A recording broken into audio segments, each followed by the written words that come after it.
నమస్తే అక్క, నమస్తే తమ్ముడు, నమస్తే అన్న, నమస్తే అమ్మ. ఎలా ఉన్నారు? ఏంటి విశేషాలు? ఏమీ లేదు, అన్నకు కనిపించిపోదామని వచ్చాను. కలిసి వెళ్తాను. ఒక ఫోటో, సెల్ఫీ, ఓ రీల్, ఇంకా చింతగించవలను. ఇది ఏదో ఫంక్షన్ హాల్లో తతంగం, ఇక బంధువులు పలకరింపు అని అనుకుంటున్నారా? కాదు కాదు, కానే కాదు. తెలంగాణ కాషాయ నేతల తీరు. ఇంతకు వాళ్ళు ఇలా ఎందుకుంటున్నారు? వారు చెబుతున్న ఆ ముచ్చట్లేంటి? దానికి సమయం, సందర్భం ఏమైనా ఉందా? ఇంతకీ కాషాయ పార్టీలో ఏం జరుగుతుంది? ఆ వివరాలేంటో ఈ స్టోరీలో చూద్దాం.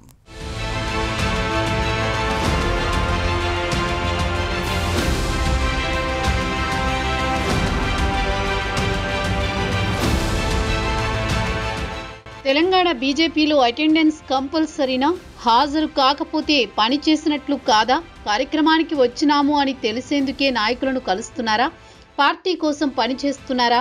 నేతల మెప్పు కోసం వస్తున్నారా? పార్టీ పెద్దలకు కనిపిస్తే చాలు పని అయిపోయినట్లేనా? ఇలా వచ్చామా, అలా వెళ్ళామా, ఇంకా చాలు అని భావిస్తున్నారా? కేవలం ఫోటోల కోసం వస్తారా?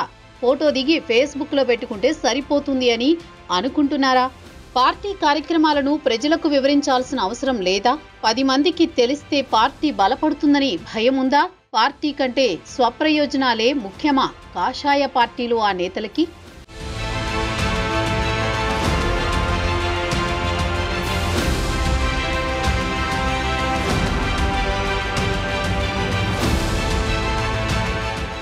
బీజేపీ నేతలు ఏ కార్యక్రమం నిర్వహించినా అంతా హడావిడే. కార్యక్రమం కంటే నాయకుల హంగామానే ఎక్కువగా ఉంటుంది. ఏ ప్రోగ్రాం అయినా సరే ముందుగా వేదికను ఎక్కడం, తమ నాయకుడిని కలవడం, చేయి కలపడం, ఒక నమస్కారం చేయడం, దాంతో వారు వచ్చిన పని పూర్తయినట్లే. ఇక అక్కడి నుంచి చిత్తగించవలెను అంటూ వెళ్లిపోవడం సర్వసాధారణమని పార్టీలోని కొందరు నేతలు అంటున్న మాట. మా పార్టీలో ఉన్న పెద్ద నాయకుల నుంచి కార్యకర్తల వరకు ఫోటో పిచ్చి చాలా ఎక్కువ అనే రీతిలో వ్యవహరిస్తుంటారని పార్టీలో వినిపిస్తున్న మాట. మా నాయకుల తీరెప్పుడు మారుతుందో అని కొందరు నేతలు తలలు పట్టుకుంటున్నారంట.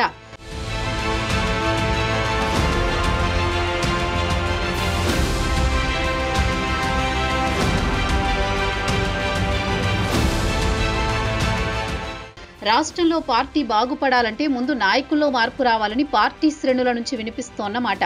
నేతలు మారితే కార్యకర్తల్లో ఆటోమేటిక్గా మార్పు వస్తుందని అంటున్నారు. నేతలకు ప్రోగ్రాం కంటే ఫోటోలపైనే ఎక్కువ శ్రద్ధ పెడుతున్నారని అంటున్నారు. దీంతో అసలు విషయం కంటే కొసరే ఎక్కువగా ఉంటుందని చెబుతున్నారు. ఏ కార్యక్రమం నిర్వహించినా అంతిమ లక్ష్యం చేరినప్పుడు విజయం సాధిస్తామని అంటున్నారు.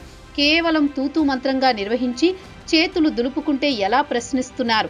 మీటింగ్ సమయంలో ఫోటోలు దిగుతున్నారు అంటే కాస్త పర్వాలేదు, కానీ పార్టీ పరంగా నిర్వహించే ఆందోళన, ధర్నా కార్యక్రమాల్లోనూ కొందరు తీరు ఇలాగే ఉంటుందని చెబుతున్నారు.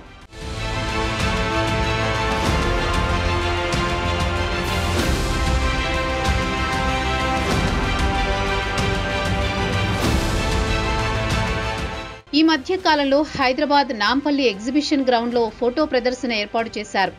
ఆ కార్యక్రమానికి పార్టీ రాష్ట్ర అధ్యక్షుడితో పాటు కేంద్ర మంత్రి, ఎంపీలు, ఎమ్మెల్యేలు సైతం హాజరయ్యారు. ప్రదర్శన తిలకించేందుకు వచ్చే వారికి అందులోని విశేషాలను వివరించాల్సింది పోయి పార్టీకి చెందిన నాయకులు వచ్చిన వారంతా కేవలం ఫోటోలకు ఫోజులివ్వడంతోనే సరిపెట్టుకున్నారు. ఒకవైపు నాయకులు మాట్లాడుతున్నా వారు చెప్పిందే వారికి ఏమాత్రం చెవిన పెట్టకుండా వారి పనిలో వారు నిమగ్నమయ్యారంటే వారికి ప్రోగ్రాం మీద ఎంత శ్రద్ధ ఉందో అర్థం చేసుకోవచ్చని పార్టీ నేతలు అంటున్నారు. జూబ్లీహిల్స్ ఉప ఎన్నికల ప్రచారంలో కూడా కొంతమంది పెద్ద నేతల ప్రచారం చేసే సమయంలో ఆ నేతలకు కనబడి హాజరు వేయించుకోవడానికే వచ్చేవారని అంటున్నారు. ఇది కేవలం ఉదాహరణ మాత్రమే. ఇలా అనేక కార్యక్రమాల్లో వారు చేసే పని మాత్రమే అదే అని స్వయంగా ఆ పార్టీ నేతల నుంచే వస్తున్న మాటలు.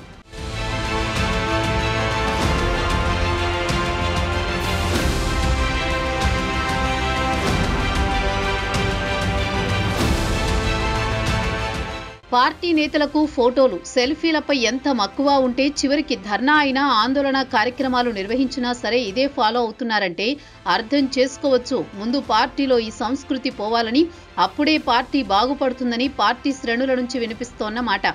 ఇకనైనా వారిలో మార్పు వస్తుందా, లేక ఇదే మా సిద్ధాంతం అంటూ ముందుకు సాగుతారా అనేది చూడాలి మరి.